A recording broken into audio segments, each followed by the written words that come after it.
Hi, welcome to episode 1 of the Elliott Wave Simplified series. Pay close attention because there might be some things that I will go over briefly and things that I'll tell you that are important to look at and things that aren't important to look at. So with that being said, let's start the series.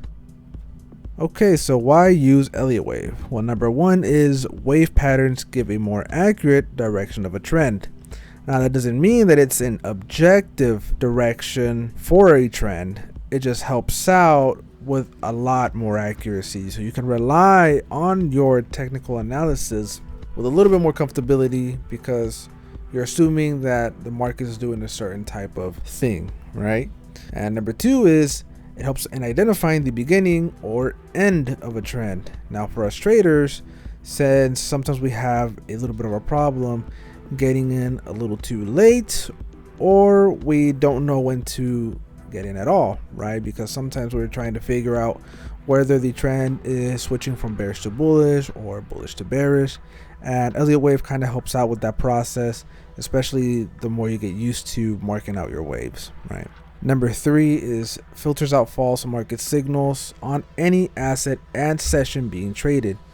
The beautiful thing about Elliott Wave is you can trade Elliott Wave on anything. It can be stocks, gold, metals, basically, indices, whatever you want. Elliott Wave is used for literally everything, and the better you get at reading Elliott Wave and price action, the better you become. Number four, great for counter trend trading, which is amazing for scalping. Now, if you're a beginner and you're just now getting used to Elliott Wave, don't start counter trend trading right away. Get used to trading with the trend, since that's really what Elliott Wave is mainly used for, finding the trend or the direction of the trend that you're looking at for whatever asset it is that you're looking at. So master marking out Elliott Wave first, reading price action, and then once you get used to it, then go ahead and try counter trend trading. Although I personally don't recommend to counter trend trade. The best trades are usually when you trade with the trend. And number five is it helps with entering and exiting trades with better risk to reward. So yeah, you do get those nice risk to rewards, and you'll see what I mean later down the series. I'll be giving you some examples, but yeah, you get some really nice risk to rewards, especially when trading those impulse legs. All right, so let's move on. Okay, so let's talk about the two types of waves. You have your impulsive wave, also known as motive waves, which are really the upward or downward movements of market structure. Impulsive waves are larger and move with the trend.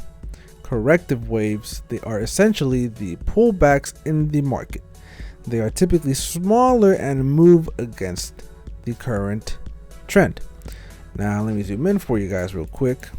So as you can see, if you can read the words here, you can see that we have impulsive going up, corrective going down, impulsive going up, corrective going down, and impulsive going up. There's typically 5 waves in total, right? So it's going up 1, going down 2, going up 3, going down 4, and going up 5. Same thing here. You have your impulsive or motive going down 1 right here, 2 right here, 3 ends right here, 4 ends right here, and 5 ends right here. And as you can see, you have your impulsive 1, corrective down, impulsive 2, corrective down, impulsive as your last wave, right? So all in all, 1, 2, 3, 4, 5. And then same thing here, going down, you have your impulsive 1, going up, corrective 2, down impulsive 3, corrective 4, and then down impulsive 5. Not that bad, right? Pretty easy. That's really the hardest part, I guess, starting off, is a lot of people don't understand which one's corrective and which one's impulsive, or which one is motive wave, right? Just get used to hearing motive and impulsive. You'll be hearing me and seeing me repeat a lot of the same stuff because I want you guys to get it down. Okay, now these are the higher time frames I use when marking out these kinds of waves. The higher time frames I use is the 90-minute, 1 hour, 2 hour, 4 hour, 8 hour, daily, weekly, and monthly. The higher the time frame, the smaller you can draw your waves. For instance, in the higher time frame, instead of marking it all the way up and down like this, you could probably mark up 1, like right here, and then 2, maybe 3, 4, and then 5, something like that. You'll see what I mean as we go down the series. It'll be easier, a lot easier to identify, I promise. Okay, don't get frustrated, don't get scared, you'll get it. Just rewatch the video if you have to. All right, keep in mind that when you're analyzing price movements in real time, you might not be able to identify a new uptrend or downtrend until you see a significant break of structure and a subsequent pullback. This is a common challenge in technical analysis, as trends can only be definitively identified once they've already started. So that's really the biggest challenge, honestly, guys. It's the biggest challenge. The biggest challenge in Elliott Wave isn't the patterns themselves. It's figuring out whether you're in an impulsive or whether you're in a corrective, right? So sometimes you'll be marking up your chart and you're trying to ask yourself, okay, am I currently in an impulsive wave? Am I currently in a corrective wave? That's where the little bit of the harder part starts coming in. But like I said, over time, you'll get used to it, especially since I'm trying to upload more predictions or market outlooks using Elliott Wave, so you can kind of follow along. Now, one thing I need to also specify is there isn't a single way to trade Elliott Wave, or there isn't a specific only singular way to mark up your impulsive and corrective waves, because it all changes as you go down the line, and you'll see what I mean. But for instance, I follow a lot of Elliott Wave traders, and they'll mark up their waves and they'll say, okay, price for gold is going to be bullish in the next few days or for the next week. But my prediction is, well, actually, I think gold is going to go down because of this, and that, right? So it's very different. And, you know, we could be right or wrong at the same time. It doesn't have to be tied down to one specific thing, okay? So don't get frustrated or worried because you see someone marking up something differently than what you are. You know, at the end of the day, price is going to do what it's going to do. So don't get frustrated, don't get worried. It's all part of the game. All right, let's move on. All right, so identifying waves. Wave 1 is the first wave and can usually be identified by breaking previous structure. So as you can see, we have our first break of structure here, starting our impulse wave 1. So once I see this structure get broken and then I see that pullback, I will know for certain that this was wave 1. Sometimes it's hard to identify wave 1 as it's being formed, so I wouldn't recommend trying to predict it right off the bat.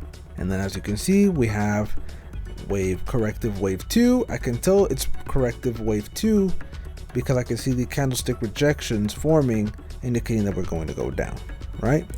So now we have wave 2, commonly known as the pullback. Will always be the very first correctional wave from the impulsive leg. Wave 2 has a certain but somewhat subjective area on how far it can retrace to, but I will go over that in a bit. If the wave exceeds past wave 1, then wave 2 is an invalid wave, so try using a higher time frame if that happens. As you can see, we have our impulsive move up, price came down, our corrective wave came down past the beginning of wave 1, therefore it's not valid. And as you can see, we also had a failed break of structure, so we did not have an impulsive wave to the upside or our impulsive wave 3, which can also be known as truncated, but I think that usually happens around wave 5.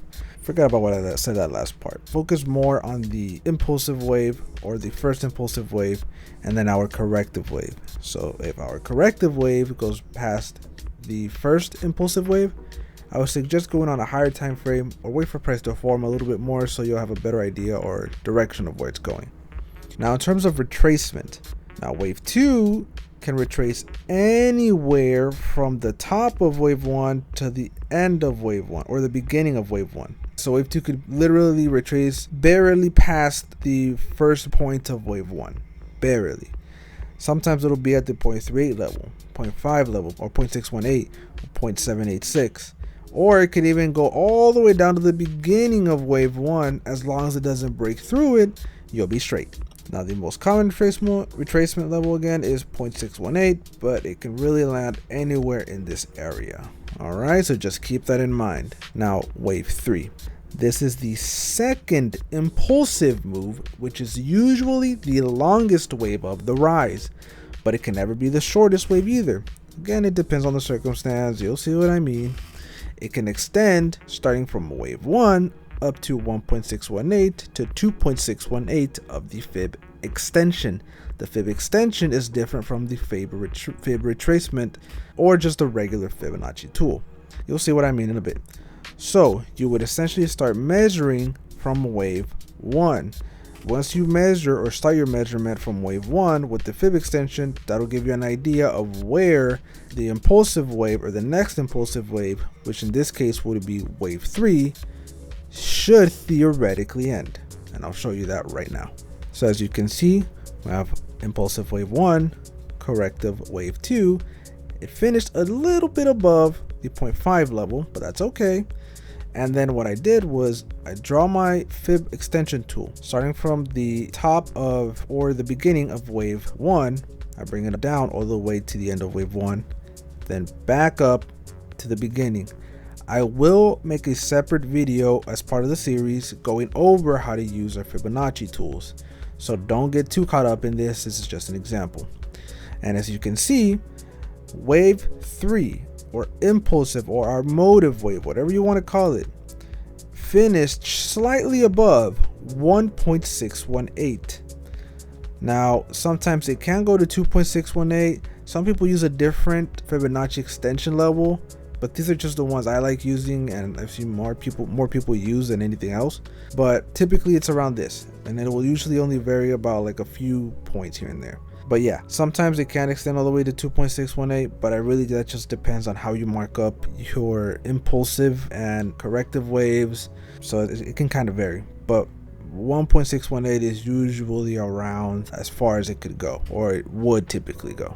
Now wave 4, commonly known as the next pullback, this is often difficult to identify right away.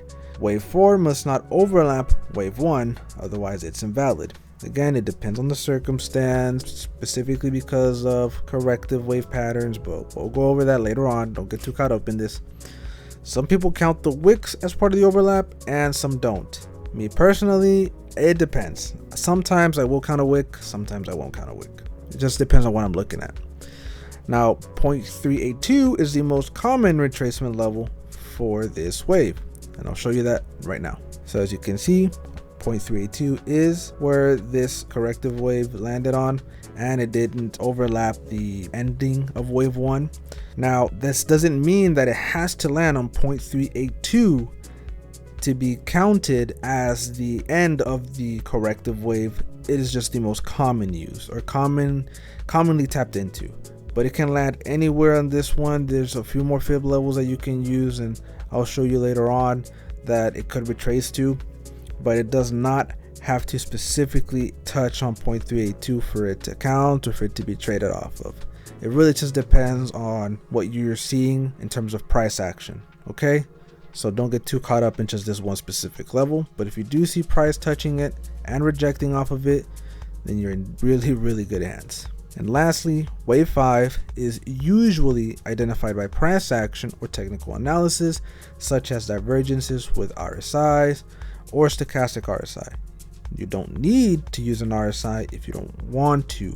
I personally don't use an RSI just because I think it's a little bit too much. I'd rather not focus on adding too much indicators. You guys already know that I use a lot as it is, so I'd rather not use RSIs. And just personally, for me, they can be a little confusing to use. I'm not gonna lie. I don't like using them for that. For that specific reason. I don't like overcomplicating myself with stuff that I don't really need to learn. So it's up to you. So if you figure out how to use the RSI, it could definitely be a great confluence for your analysis. Now, general guidelines or rules. 1. Elliott Wave traditionally has 5 waves in total moving in the same direction of the trend. Waves 1, 3, and 5 are impulsive in character, or known as the motive waves, while waves 2 and 4 are corrective. Now let's open up the example real quick. So generally you'll have 1, 2, 3, 4, 5, right? That's typically how it should look. Wave 4 should not overlap the ending of wave 1. And again, we'll go over some deeper formations or patterns down the series. Next is the faster and more impulsive price is moving, then you are more than likely in an impulsive leg or wave or motive wave or motive leg. I'll be calling it different things, but you'll know what I mean. As for corrective waves, they are more slower waves. So if you feel like price is consolidating, then you are probably in a corrective phase / leg. So let's say you have your first impulsive wave down and you see your prices consolidating on the lower time frame, then you're probably in a corrective wave. And then again, you got your impulsive wave going down, starts consolidating a little bit, and you go up to a higher time frame and you realize, oh, that's because I'm in a corrective wave. Or maybe even on the same time, you'll start marking up your ABCs or ABCDE, and you'll realize that's why it's consolidating. All right, price is going to probably break out towards the downside or upside depending on the trend that you're in, and that'll give you your reasons why. Number 3, each impulsive wave has 5 mini waves, or some people call them subwaves, in them, while the corrective usually has 3. All of these rules aren't set in stone, and you'll see what I mean.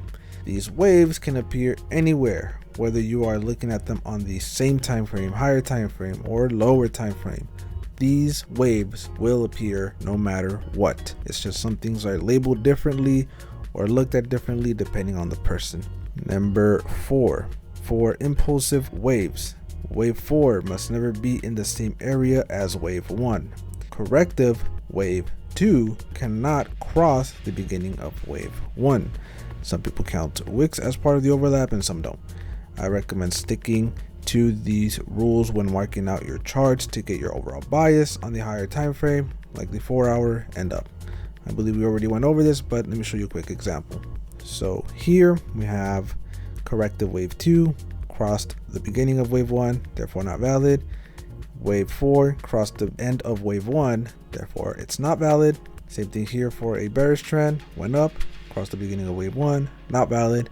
Went down, wave 4 went past wave 1, therefore not valid. Pretty easy, pretty simple. And number 5, corrective waves are composed of either A, B, and C or A, B, C, D, E waves. Really, the D and E is more like an extension in case A, B, C doesn't make sense. But either way, it's not going to change the direction of the trend in the way that you mark it out. You'll see what I mean. I'll show you an example later down, but you'll see what I mean. These types of waves depend on the type of pattern that is forming. So you won't really know what you're looking at until 2 or more patterns have already formed. So you might not know whether it's A, B, C, D, E or just A, B, C until maybe the A and B form or A, B, and C form. You just won't know. It's really hard to determine. So I got 2 examples for you. So depending on the type of corrective pattern you are in, the number of impulsive and corrective subwaves can change. But generally, these are the numbers of waves that are in them. For impulsive wave, there are 5 subwaves, and corrective, there are 3 subwaves. So just 3 waves and just 5 waves, right? So we go down 1 for the impulsive, right? And then for the corrective, you'll have A, B, and C. So you'll have 1 impulsive for A, 1 corrective for B, and 1 impulsive for C. And again, sometimes this can change. Sometimes you'll have A, B, C, D, and E. Okay, so have 1 impulsive A, 1 corrective B, 1 impulsive C, 1 corrective D, and 1 impulsive E. Right? It's that easy. It's not that hard. It's just a little hard when you're marking them up as price is forming, because some people mark them from wick to wick or body to body. It's just up to you and how easy it is for you. So this concludes episode 1. We'll go over Fibonacci extensions and the fibs and all that good stuff in the next episode, but for now I want to keep it short. I want you guys to study this, go over the video a couple times if you don't understand something, and if you want, you can also do some research although it can be a little subjective because some people might say a few little things differently, but overall there are certain guidelines and rules that people generally agree when it comes to Elliott Wave. So with that being said, thanks for watching, guys. Take care, and I will see you all in the next one. Peace.